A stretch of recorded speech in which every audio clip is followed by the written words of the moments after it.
ನದಿ ಮೂಲ, ಕೆರೆಯಂಚು, ವಸತಿ ಪ್ರದೇಶಗಳಲ್ಲಿ ಗಣಿಗಾರಿಕೆ ನಡೆಸಬಾರದು ಅಂತ ಸುಪ್ರೀಂ ಕೋರ್ಟೇ ಹೇಳಿದೆ. ಆದರೆ ಇಲ್ಲಿ ಸುಪ್ರೀಂ ಕೋರ್ಟ್ನ ಎಲ್ಲ ನಿಯಮಗಳನ್ನು ಗಾಳಿಗೆ ತೂರಲಾಗಿದೆ. ಇಲ್ಲಿನ ಜನರಿಗೆ ಕಾನೂನು ಅನ್ನೋದು ಕಾಲಕಸಾಗ್ಬಿಟ್ಟಿದೆ. ಇಲ್ಲಿನ ಜನ ಇಷ್ಟೊಂದು ಬಂಡೇಳಲು ಕಾರಣ ಏನು? ಅವರಿಗೆ ಕುಮ್ಮಕ್ಕು ಕೊಡ್ತಿರೋರು ಯಾರು? ಈ ಎಲ್ಲ ಪ್ರಶ್ನೆಗಳಿಗೆ ಉತ್ತರ ಹುಡುಕುವ ಪ್ರಯತ್ನ ಮಾಡಿದ್ವಿ. ಆ ಪ್ರಯತ್ನಕ್ಕೆ ಸಿಕ್ಕ ಉತ್ತರ ಇಲ್ಲಿದೆ ನೋಡಿ.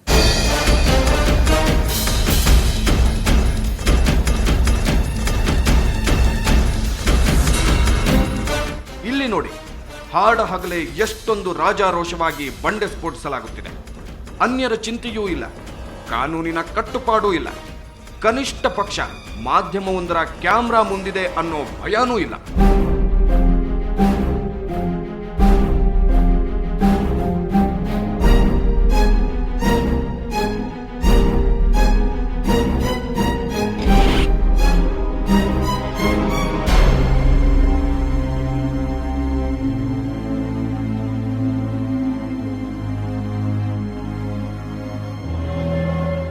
ನಾವು ಅಕ್ರಮ ಗಣಿಗಾರಿಕೆಯ ಜಾಡು ಹಿಡಿದು ಮೊದಲು ಹೊರಟಿದ್ದು ದೊಡ್ಡಬಳ್ಳಾಪುರದ ಸೊಣ್ಣಮಾರನಹಳ್ಳಿ ಗುಡ್ಡಕ್ಕೆ. ಈ ಗುಡ್ಡ ಅರ್ಕಾವತಿ ಜಲಾನಯನ ಪ್ರದೇಶಕ್ಕೆ ಬರುತ್ತೆ. ಹಾಗಾಗಿ 2000ದಲ್ಲೇ ಇಲ್ಲಿ ಗಣಿಗಾರಿಕೆಯನ್ನು ಸ್ಥಗಿತಗೊಳಿಸಲಾಗಿದೆ. ಹಾಗಂತ ದಾಖಲೆಗಳು ಹೇಳುತ್ತವೆ.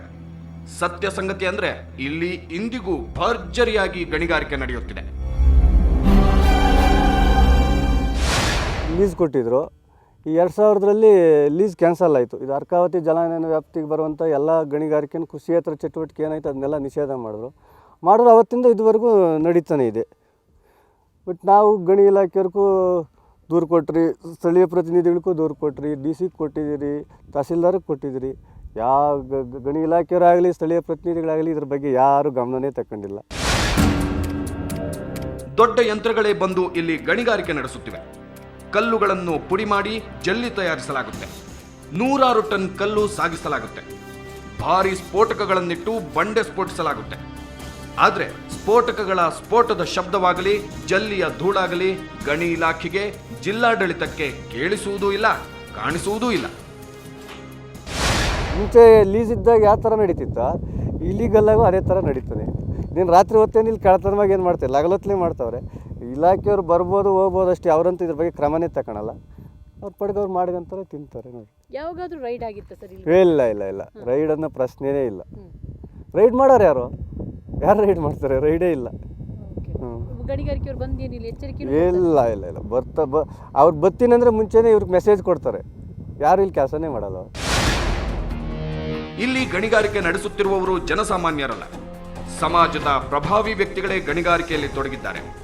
ಇಲ್ಲಿನ ಕಾರ್ಮಿಕರು ಹೇಳೋ ಪ್ರಕಾರ ಯಲಹಂಕದ ಗೋಪಾಲಕೃಷ್ಣ ಹಾಗೂ KK ನಾಗರಾಜ್ ಅವರು ಅಕ್ರಮ ಗಣಿಗಾರಿಕೆ ನಡೆಸುತ್ತಿರುವವರು. ನಿಮ್ಮ ಓನರ್? ನಮ್ಮ ಓನರ್ ಬೆಂಗಳೂರಿನವರು. ಯಾರು ಸರ್ ಹೆಸರು? ಅವ್ರ ಹೆಸರು ಗೋಪಾಲಕೃಷ್ಣ ಅಂತ. ಇನ್ನು ಹಾಗೆ ಕೆಳಗಿಳಿದು ಬಂದ್ರೆ ಉತ್ತರ ಪಿನಾಕಿನಿ ನದಿ ಮೂಲ ಸಿಗುತ್ತೆ. ಆದ್ರೆ ಈಗ ಈ ನದಿ ಮೂಲವನ್ನು ಭೂತ ಕನ್ನಡಿ ಇಟ್ಟು ಹುಡುಕಬೇಕು. ಗಣಿಗಾರಿಕೆಯಿಂದ ಈಗ ಪರಿಸರ ಅಲ್ಲಿ ಆರ್ಡರ್ ಕೊಡಬೇಕಾದ್ರೆ ಎಷ್ಟು ಕಿಲೋಮೀಟರ್ ರೋಡಿಂದ ಆಚಿರಬೇಕು ಮತ್ತು ಎಷ್ಟು ಡಸ್ಟನ್ನು ಪರಿಸರಕ್ಕೆ ಯಾವುದೇ ರೀತಿ ಹಾನಿ ಆಗದಂತೆ ಇಲ್ಲಿ ಗಣಿಗಾರಿಕೆ ಮಾಡಬೇಕು ಅಂತಕ್ಕಂಥ ನಿಯಮ ಇದೆ.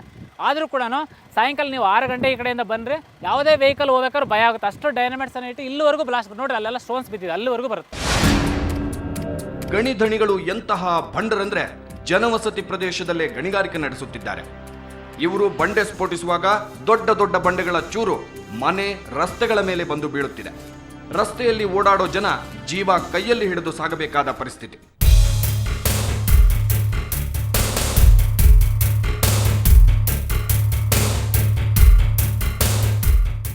ಇವರ ಭಂಡತನಕ್ಕೆ ಇನ್ನೊಂದು ಉದಾಹರಣೆ ಅಂದ್ರೆ ಕೆರೆಗಳನ್ನೇ ಕಡಿದು ರಸ್ತೆ ಮಾಡಿರುವುದು.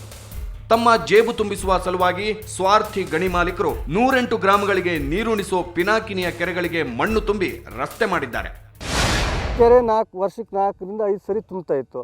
ಈಗ ನೀರೇ ಈ ವರ್ಷ ನೋಡಿ ಇದುವರೆಗೂ ಈ ಕೆರೆನೇ ತುಂಬಿಲ್ಲ. ಈ ವರ್ಷದಲ್ಲಿ ಕೆರೆನೇ ತುಂಬಿಲ್ಲ. ಇಲ್ಲಿ 100 ಅಡಿಯಲ್ಲಿ ಕೊಳವೆ ಬಾವಿಯಲ್ಲಿ ನೀರು ಸಿಗ್ತಾಯಿತ್ತು. ಈಗ 1000 ಅಡಿಗೆ ಹೋದ್ರೂ ನೀರಿಲ್ಲ. 1000 ಅಡಿಯಲ್ಲಿ ನಮ್ಮೂರ ಹತ್ರ ಉದಾಹರಣೆ 1000 ಅಡಿ ಬೋರ್ವೆಲ್ ಇದ್ದಾವೆ.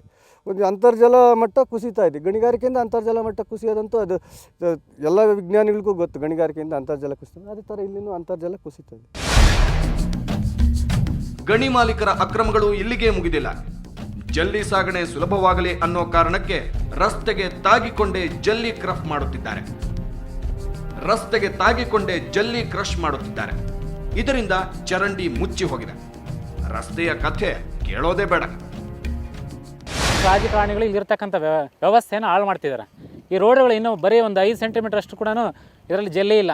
ಅಂಥದ್ರಲ್ಲಿ ಎಲ್ಲ ರಾಜಕಾರಣಿಗಳು ಇಲ್ಲಿ ಸೇರಿಕೊಂಡು ಇಲ್ಲಿ ಗಣಿಗಾರಿಕೆಗೆ ಹೆಚ್ಚು ಒತ್ತು ನೀಡಿ ಎಲ್ಲ ರೋಡ್ಗಳನ್ನ ಹಾಳು ಮಾಡ್ತಾ ಇದ್ದಾರೆ.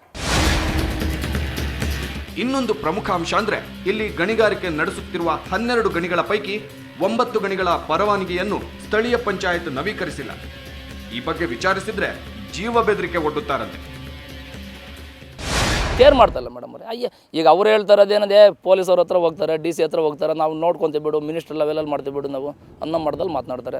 ಇನ್ನೂ ಜಾಸ್ತಿ ಮಾತನಾಡೋಕೆ ಹೋರೆ ಬೆದರಿಕೆನೂ ಆಗ್ತಾರೆ. ಇಷ್ಟೆಲ್ಲ ಆಗ್ತದೆ ಮೇಡಮ್. 3 ವರ್ಷದ ಕೆಳಗೆ ಪ್ರಶಾಂತವಾಗಿದ್ದ ಈ ಹಳ್ಳಿಗಳು ಈಗ ಶಾಂತಿ ಕಳೆದುಕೊಂಡಿದೆ. ಕಾನೂನು ಸುವ್ಯವಸ್ಥೆ ಮರೀಚಿಕೆಯಾಗಿದೆ. ಸಮಾಜದ ಸ್ವಾಸ್ಥ್ಯ ಸಂಪೂರ್ಣವಾಗಿ ಹದಗೆಟ್ಟಿದೆ. ಕ್ಷಣಿಕ ಸುಖಕ್ಕಾಗಿ, ಒಂದಿಷ್ಟು ಹಣಕ್ಕಾಗಿ ಇಲ್ಲಿನ ಜನ ತಮ್ಮ ಅನ್ನಕ್ಕೆ ತಾವೇ ವಿಷ ಹಾಕ್ತಿದ್ದಾರೆ. ಭಾರೀ ಗಣಿಗಾರಿಕೆ ನಡೀತಿರುವಂತಹ ಉತ್ತರ ಪಿನಾಕಿನಿ ನದಿಯ ನೀರು ಇದೇ ಜಕ್ಕಲಮಡುಗು ಡ್ಯಾಂಗೆ ಬಂದು ಸೇರುತ್ತೆ. ಈ ನೀರನ್ನು ಚಿಕ್ಕಬಳ್ಳಾಪುರ ಮತ್ತು ದೊಡ್ಡಬಳ್ಳಾಪುರದ ಜನ ಕುಡಿತಾರೆ. ಅಂದರೆ ಭಾರೀ ಗಣಿಗಾರಿಕೆ ನಡೀತಿರುವ ಉತ್ತರ ಪಿನಾಕಿನಿಯಲ್ಲಿ ಆ ಸ್ಫೋಟಕದ ವಿಷ ನೀರು ಇಲ್ಲಿ ಬಂದು ಸೇರುತ್ತೆ.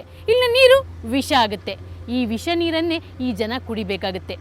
ಈ ಸರಳ ಸೂತ್ರ ಯಾಕೆ ಜಿಲ್ಲಾಡಳಿತಕ್ಕೆ ಅರ್ಥ ಆಗ್ತಾ ಇಲ್ಲ?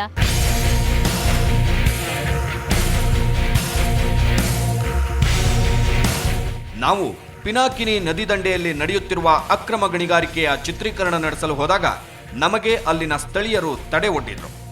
ಗಣಿಗಾರಿಕೆ ವಿರುದ್ಧ ವರದಿ ಮಾಡದಂತೆ ತಾಕೀತು ಮಾಡಿದ್ರು. ಕ್ಯಾಮ್ರಾ ಕಸಿದುಕೊಳ್ಳಲು ಮುಂದಾದ್ರು. ಯಾವ MLA ಯಾರು ಇಂಪ್ರೂವ್ ಮಾಡೋಕ್ಕೆ ಬಂದಿಲ್ಲ. ಈ ಕ್ರಷರ್ಗಳು ಇವು ಆದಮೇಲೆ ನಾವು ಚೆನ್ನಾಗಿದ್ದೀವಿ. ನಮ್ಮ ಊರು ಇಂಪ್ರೂವ್ ಆಗಿದೆ. ಜೀವನೋಪಾಯ ಎಲ್ಲ ಇದೆ. ಇಂಟರ್ಕ್ಯಾಸ್ಟ್ ನಾವು ಮೂರಿನಲ್ಲಿ ಎಲ್ಲ ಬಡವರ ಇದ್ದಿದ್ದು. ಇವತ್ತಿನ ಕಾಲಕ್ಕೆ ಚೆನ್ನಾಗಿದ್ದೀವಿ. ಯಾಕೆ ಇವು ಬಂದ ಮೇಲೆ, ಕ್ರಷರ್ಗಳು ಬಂದ ಮೇಲೆ. ಅದರಲ್ಲಿ ಇದ್ರೆ ಅವರು ಮಧ್ಯವರ್ತಿಗಳು ತೆಗಿಬೇಕು ಅಂತ ಏನು ಅವ್ರಿಗೆ ಲಂಚ ಮಂಚ ಏನು ಕೊಡೋದಿಲ್ಲ, ನಾವು ಕೊಡಿಸೋದು ಇಲ್ಲ. ಇವರ ಮಾತುಗಳನ್ನ ಕೇಳಿದ್ರ ಕಣಿವೆ ನಾರಾಯಣಪುರ ಮಂದಿ ಗಣಿ ಮಾಲೀಕರನ್ನು ಹಾಡಿ ಹೊಗಳಿದ ಪರಿ ಇದು. ಗಣಿ ಮಾಲೀಕರು ಕೊಟ್ಟ ಹಣದ ಅಮಲು ಇಲ್ಲಿನ ಜನರ ನೆತ್ತಿಗೇರಿದೆ. ಮುಂಜಾನೆಯೇ ಕಂಠಪೂರ್ತಿ ಕುಡಿದು ಇವರು ನಮ್ಮ ಜೊತೆ ಜಗಳಕ್ಕಿಳಿದ್ರು. ಇದು ಈ ಗಣಿಗಾರಿಕೆ ಸಮಾಜದ ಸ್ವಾಸ್ಥ್ಯ ಕೆಡಿಸುತ್ತಿರೋದಕ್ಕೆ ಸಾಕ್ಷಿ. ಸುತ್ತಮುತ್ತಲ ಹಳ್ಳಿಗಳವರಿಗೆ ಸಣ್ಣ ಸಣ್ಣ ಆಮಿಷಗಳನ್ನು ತೋರಿಸಿ ಅವರ ಒಂದು ಸಹಾಯದಿಂದಲೇ ಕ್ವಾರಿಗಳನ್ನ ಶುರು ಮಾಡ್ತಾರೆ. ಗಣಿ ಮಾಲೀಕರು ಹಳ್ಳಿ ಮಂದಿಯನ್ನು ಮರಳು ಮಾಡಲು ₹1,000 ಖರ್ಚು ಮಾಡುತ್ತಾರೆ. ಆದರೆ ಇನ್ನೊಂದೆಡೆ ಅದೇ ಹಳ್ಳಿಯ ಕೋಟ್ಯಾಂತರ ರೂಪಾಯಿ ಸಂಪತ್ತು ದೋಚುತ್ತಾರೆ. ಅಷ್ಟೇ ಅಲ್ಲ, ಪರಿಸರ ನಾಶ ಮಾಡಿ ಜನರ ಆರೋಗ್ಯ ಕೆಡಿಸುತ್ತಾರೆ. ಕಣಿವೆ ನಾರಾಯಣಪುರದಲ್ಲಿ ನಡೆಯುತ್ತಿರುವ ಕಲ್ಲು ಗಣಿಗಾರಿಕೆಯಿಂದ ಬರೋ ಧೂಳು ರೇಷ್ಮೆ ಕೃಷಿಯನ್ನು ನಾಶ ಮಾಡಿದೆ. ತರಕಾರಿ ಬೆಳೆಯ ಇಳುವರಿ ಕುಂಠಿತವಾಗಿದೆ. 20 ವರ್ಷದಿಂದ ಇದೀವಿ, ನಮ್ಗೆ ಈ ತೊಂದರೆ ಏನು ಆಗಲಿಲ್ಲ. ಈಗ ನಮ್ಗೆ ಪ್ರೀತ ತೊಂದರೆ ಆಗಿದೆ. ಕಲ್ಲು ಪಲ್ಲು ಬಿದ್ದು ಮನೆಯೆಲ್ಲ ಬಿದ್ದೋಗ್ತಾ ಇದೆ. ಮನೆಗಳೆಲ್ಲ ನೆರೆ ಬಿಟ್ಬಿಟ್ಟಿದೆ. ಒಂದು ಮನೆಯೂ ಇಲ್ಲ. ಅದಕ್ಕೆ ಮೊನ್ನೆ ಎಲ್ಲ ಗಲಾಟೆ ಮಾಡಿದ್ವಿ. ಗಲಾಟೆ ಮಾಡಿದ ತಕ್ಕಂಗೆ ನಿಮ್ಗೆ ಪರಿಹಾರ ಮಾಡ್ತೀವಿ ಅಂತ ಹೇಳಿದ್ರು, ಕೊಳ್ಳಿಲ್ಲ. ಇದು ಇವರೊಬ್ಬರ ಸಂಕಷ್ಟ ಅಲ್ಲ, ಇಲ್ಲಿನ ಎಲ್ಲಾ ರೈತರುಗಳು.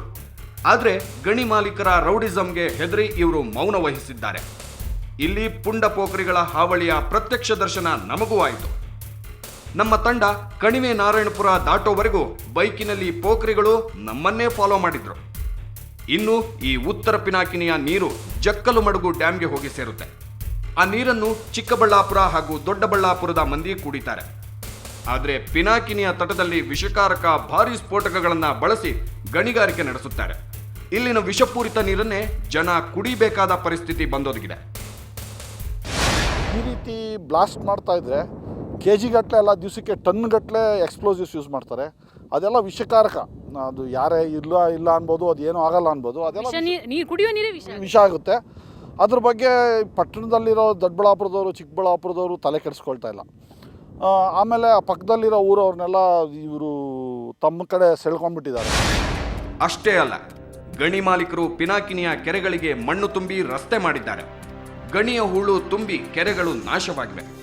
ಹಾಗಾಗಿ 100 ಕೋಟಿ ವೆಚ್ಚದಲ್ಲಿ ನಿರ್ಮಿಸುತ್ತಿರೋ ಜಕ್ಕಲಮಡುಗು ಡ್ಯಾಂಗೆ ಬೇಕಾದಷ್ಟು ನೀರು ಪೂರೈಕೆ ಆಗೋದೇ ಅನುಮಾನ. ನಮಗೆ ದುಡ್ಡು ಬಂದರೆ ಸಾಕು ಅನ್ನೋ ಜನ ಅವರು. ಇನ್ನೊಬ್ಬರ ಕಡೆ ಯೋಚನೆ ಮಾಡೋಲ್ಲ. ಈಗ ದೊಡ್ಡಬಳ್ಳಾಪುರಕ್ಕೆಲ್ಲ ನೀರು ತೊಗೊಂಡೋಗ್ಬೇಕು ಅಂತ ಡ್ಯಾಮ್ ಮಾಡ್ತಾಯಿದ್ದಾರೆ ಅಲ್ಲಿ. ಆ ಡ್ಯಾಮ್ ಏನಾಗ್ತದೋ, ನೀರು ಇಲ್ಲ, ಯಾವ ಥರದ್ದು ಇಲ್ಲ, ಬರೋದು ಇಲ್ಲ, ಏನಿಲ್ಲ, ಎಲ್ಲಿಂದ ಬರ್ತದೆ, ಮೂಲ ಇಲ್ಲ. ಸುಮ್ಮನೆ ಅದಕ್ಕೆ ಹೋಗಿ ಅಲ್ಲಿ ಅಷ್ಟೊಂದು ವೇಸ್ಟ್ ಮಾಡ್ತಾಯಿದ್ದಾರೆ. ಇದು ನೋಡಿದರೆ ಈ ಮಳೆ ಹೊಡೆದಾಗೆಲ್ಲ ಈ ಗಾಡಿಗಳು ಓಡಾಡಿ ವೇಸ್ಟು, ಆಳು ಮೂಳು, ಈ ಇದೆಲ್ಲ ನೀರಿನಾಗೆ ಎಲ್ಲ ಕಲ್ಸ್ಕೊಂಡು ಹೋಗ್ತದೆ. ಡೈನಮೆಂಟ್ಗಳು ಇಟ್ಟಿರೋದು.